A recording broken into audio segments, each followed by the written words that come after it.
Okay, mayong hapon nasab ka natong tanan mga kahigalaan, mga kaigsunan. So, dapiton ko kamo sa pagpaminaw. Unya, kung mahimo, doon na mo'y mga pangutana. Makahimo mo sa pagpangutana na mga kahigalaan o mga kaigsuonan. So, nining kapunon dalaygon kayo ang Dios nga sa gyapon naghatag kanatong kahigayunan, makahimo tas pagpamalandong sa iyang mga pulong. Pero sa dili pa tamo adto sa pagtuki siya mga pulong, muhangyo ko ninyo nga maghimo sa tag usa ka pag-ampo alang kalatong tanan. Dalaygon maluluyon nga Dios amahan namo na akas kitasaan sa mga langit. Nagapasalamat kami kanimo amahan tungod sa imong gugma ug kaluoy. Magahimo na sab kami karon sa pagtuon sa imong mga pulong. Hinaot kami amahan nga ikaw magapanalangin sa sag-usa kanamo. Diin among mabatnan ang mga kaayuhan gikan kanimo Ama. Ablihin taon ang mga kaisipan sa mga katawhan nga diin makahimo sa pagpamalandong sa mga pulong sa kapid-an ka mga minutos samtang kami nagapaabot sa imong pagpadayag. Pasaylo kami sa tanan ng mga kalapasan. Ang itugyan na mo ang Jesus na among pagkadawaton sa ngalan ni Jesus. Amen. So nining kapunon karon magatuon ta sa pipila ka mga pulong. Kining mga mahitungod sa mga ilhanan sa duol na muabot ang katapusan. Dunay mga parisyo sa mala sa Mateo 16 bersikulo 1-2 nangutana silang ilhanan ngadto kang Jesus. Ilang giduol si Jesus nga tug-ani kami nga unsa may mga ilhanan nga imong ikapakita kanamo diha sa kalangitan.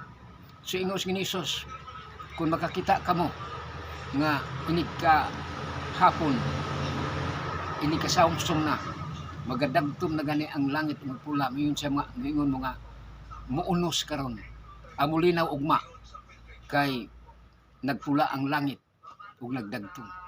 Pero pagkabuntag sa diha nga mo ko abot na pod nga naa nagdagtom ang langit ug nagpula, mayon karon ana muunos karon kay nga naman nagdagtom ang langit nagpula.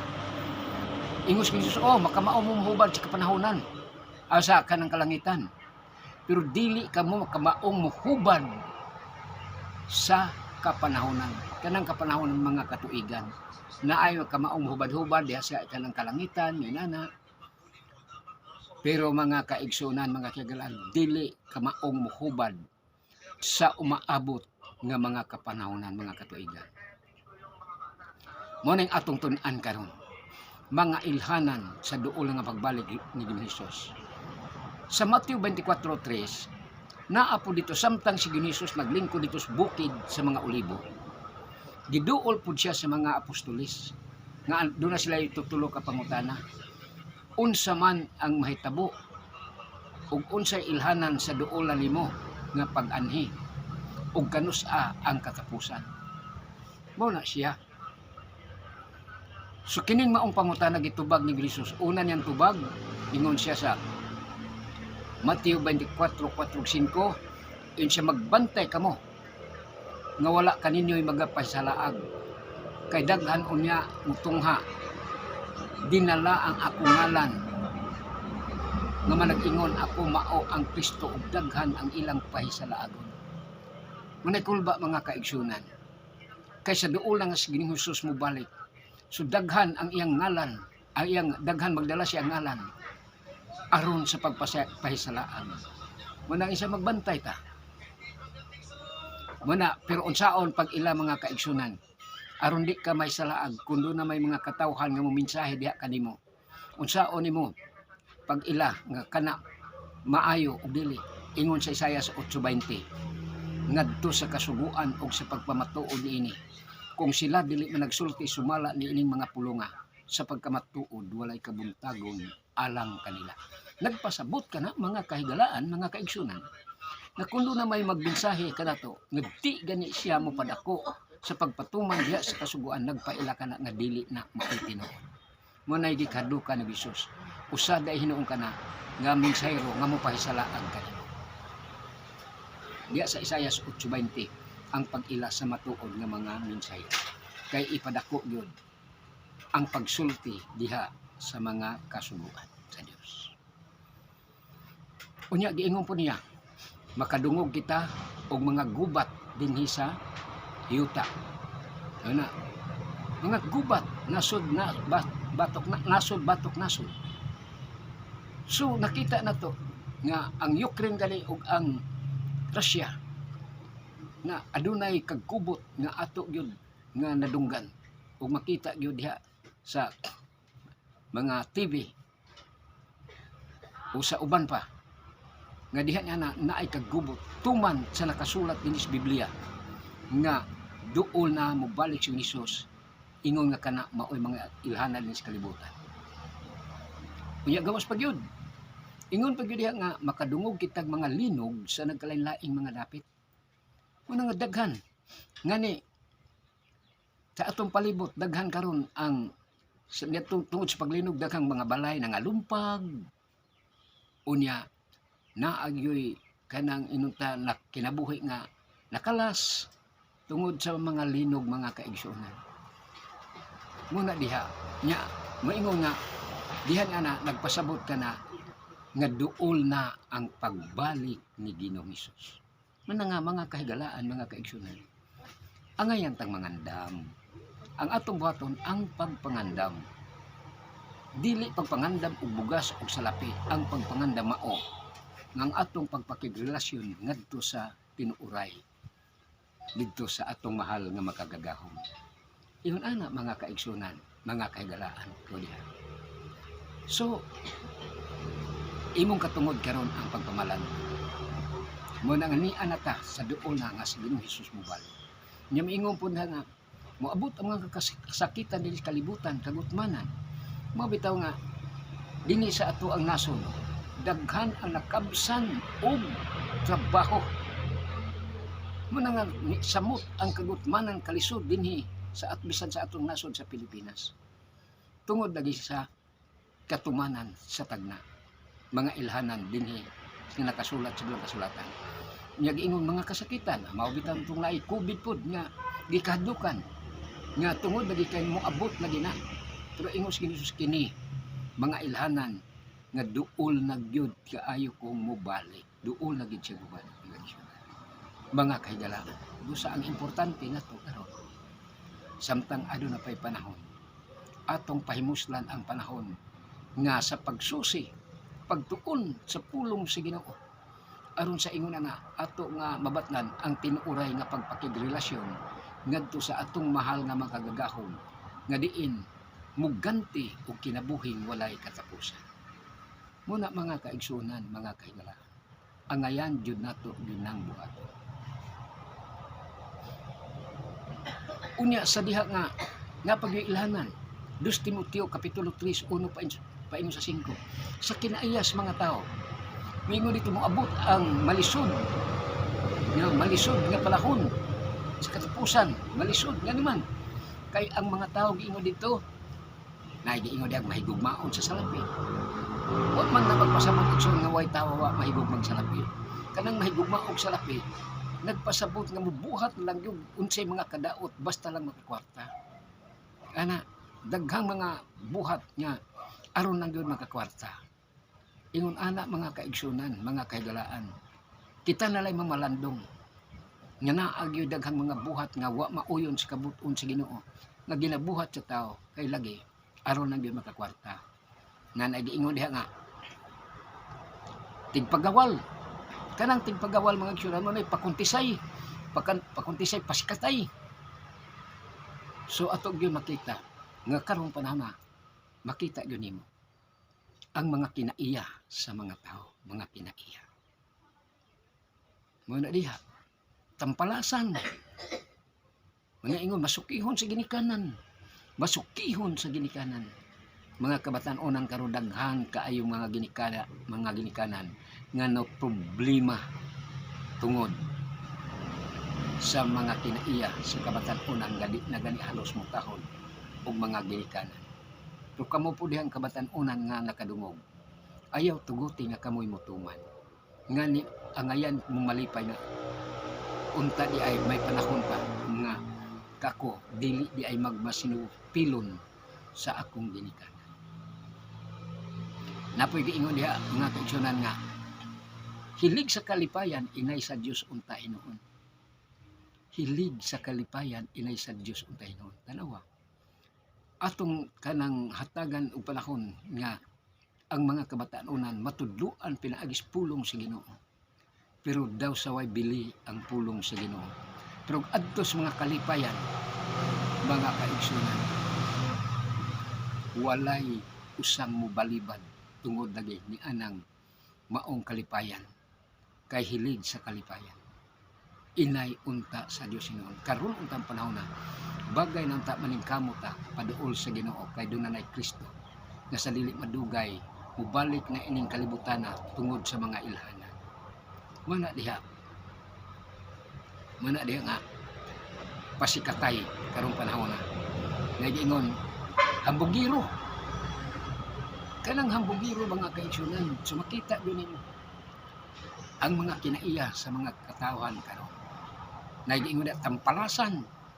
Mao lagi na kana ang makita nato nga daw sa marag atong makita ang kalaw-ayan sa mga buhat. Kalaw-ayan sa mga buhat. Na dili na mutuog tambag og mga ginikanan, ang ila na lang kaugalingon maoy palabihon. Kasi nakita sa Dios malisod nga mga kinaiya sa katapusan sa nga panahon. Ingon ana sa katong mga katigulangan sa una, abi ninyo mga kagalaan, kadtong mga katigulangan sa una, lahi gyud kaayo kinaiya karon. Nganuman kun atong tan-awon ang kinaiya og sa una, lahi na jud kaayo. Kay ang mga katigulangan sa una, naas pagkamatilahuron.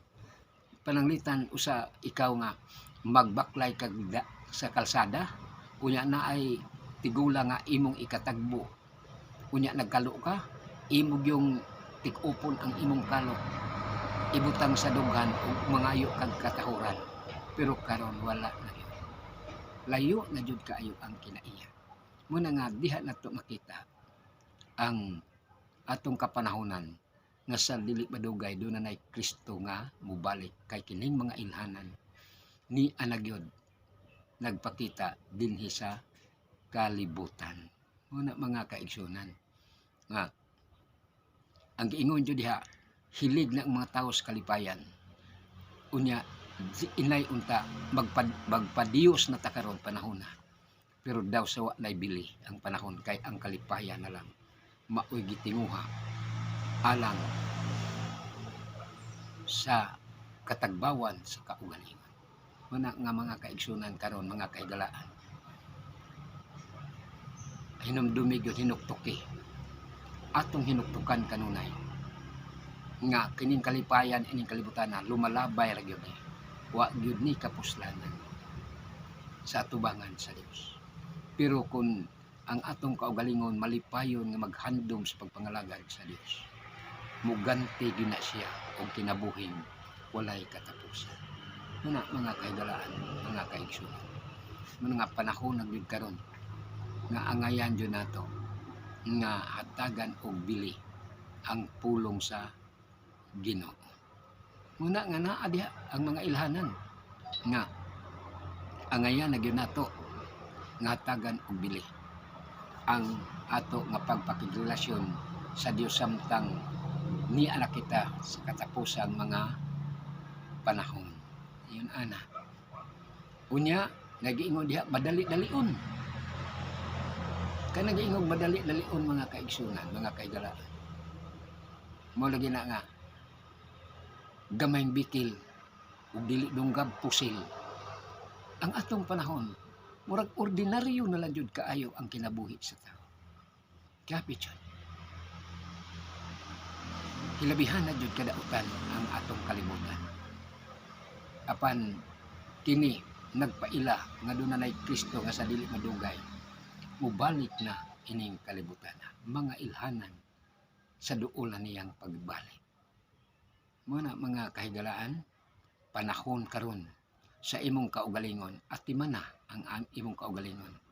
Pagpakigrelasyon na nga to sa Dios. mo na iplastar na ang imong kinabuhi ngadto sa Ginoo. Kay nga naman doon na Kristo nga sa dili madugay mo balik na aron hukman kini kalibutan. So nangatuma na mga kasakitan, mga kagutmanan, mga linog, kanang gubat, ni gyud sa atong kapanahonan. Natuma na gyud. Hilabihan jud. Muna nga pasalamatan jud nato ang kapanahonan. Unya mga kahigalaan, mga kaigsunan. Naigiingon dito nga kanus aman mo abot ang katapusan. Munang sa Mateo kapitulo 24 bersikulo 14. Naigiingon diha nga iwali ang maayong balita ngadto sa tibuok kalibutan. Ana. Ug unya mo abot na ang katapusan. Kini na lang yung usa ka ilhanan ang nagpugong dinhi ining kalibutan nga doon na Kristo sa dili madugay mo balik na ining kalibutan. Doon na Kristo sa dili madugay mo balik na ining kalibutan. Kini lang yung paglukop sa mensahe sa maayong balita. Muna nga kung ato yung pamalansihon ang maayong balita kanunay ni ginasabwag adlaw-adlaw ma TV, unsa na lang ma cellphone, unsa na lang diha. Sa kay lagi ipalanog sa Dios ang mensahe maayong balita. Ug unya kun moabot na ang mga kanang kanasuran mubalik na si Kristo. Naanay Kristo nga sa dili madugay mubalik na ining kalibutan. Ang pangutana diha, kumusta man kung si Kristo mubalik na ining kalibutan? Kumusta man ikaw na abaka sa matuod nga pagpangalagad? Kay dili lagi ang tanang pangalagad, dili tanang pangalagad dawaton sa Dios. Mabitan nang sa Mateo City versikulo 21, Marcos City, dunay pangalagad nga kawang sa tubangan sa Dios. Dunay pagsangpit nato kang Kristo nga di gyud motubag si Kristo. Mao na siya. Mao na nga samtang aduna pay panahon mga kahigalaan. Susi tun-i ang balaang kasulatan aron sa imong kaugalingon ikaw makapamalansi, makapamalandong alang diha sa imong kaluwasan. Muna diha. Muna nga ang Seventh-day Adventist sa kanunay naghatag kanato, nagdahatag og mensahe alang sa panahon nga kita makapamalandong. Na kung mahimo lang, kung palihog, kung doon na mo'y mga pangutana, ipadala dinhi sa ato nga buluhaton kay ato na atagang pagtagad nga ato na tubagon aron ingon nga dugang pangkasayuran alang sa gihandom nato nga kaluwasan. So ang Dios baga panalangin kalatong tanan karong kapunon nang hinaot nga kami ako nga ang Dios sa kanunay maghatag protection sa matag usa kanato diha sa tagsa-tagsa ka panimalay nga atong nahimutangan o sa atong panginahanglan bisan sa kalisod sa panahon. Ang Dios maghatag og panalangin ini. Salamat kayo. Among laom ang madawat kining tanan og nanginaot kami nga kini nakapaabli sa inyong kasim-kasim. O sa dili pa ako mutapos muhangyo ko ninyo mga kaigsunan, mga kagalaan mag-ampo sa bitas makaliho. Dios nga labing gamahanan sa tanan. Panalangin ni intawon ang imong mga pulong nga diin mabatnan sa mga katawhan nga nagapaminaw karon. Makapaablis ka isipan magkasim-kasim, makapadasig sa pagduol kanimo sa pagpangalagad nga matinud-anon samtang aduna pay panahon. Kay amo nang nakita ang mga ilhana dinhi sa kalibutan nga doon na Hesus sa di padugay mo balik na aron nga sa ingon ni ana iyang paghukman kining kalibutan. Salamat kayo ug pasayloan mis na nagapakyasan amo lamang manaw ang tanan kini sa ngalan ni Hesus nga luwas. Amen.